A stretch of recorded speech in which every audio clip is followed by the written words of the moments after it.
Unless you live in the penthouse level of your condo, the roof of your building is probably not something you've ever thought about.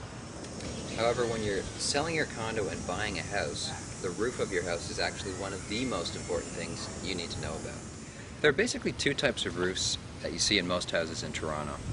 One is a flat roof and the other is a pitched roof. Now, flat roofs are not actually flat. They have a slight slope to them to allow water drainage, as you can see here above. They don't tend to last as long as pitched roofs, however they're cheaper to build. Great thing about flat roofs is they're a great spot to put a rooftop deck or patio. And a good flat roof should last you at least 10 years or more. Pitched roofs come in many different shapes and styles, and typically they're very low maintenance. Obviously they're designed to allow the water and the ice to fall away from your house. A good pitched roof should last you at least 20 years.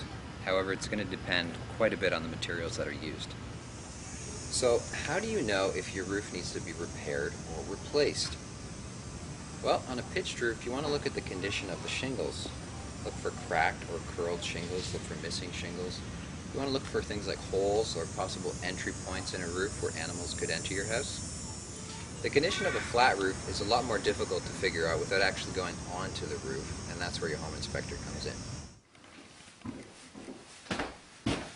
My first expert tip for when you're inspecting a roof is to not actually inspect the roof at all, but rather come inside the house and look up. Look up at the ceilings, look up at the walls, especially in the corners, and look for signs of water damage from either the past or the present. This is clearly a sign that your roof has some issues and may need to be replaced.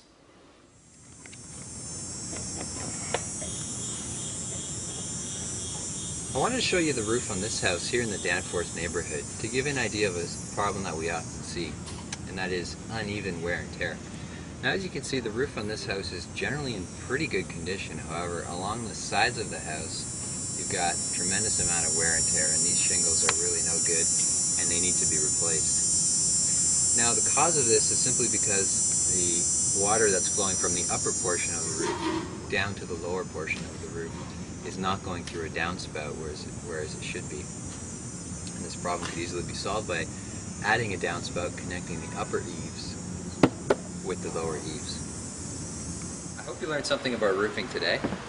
Check out my website at blablabla.com for more information.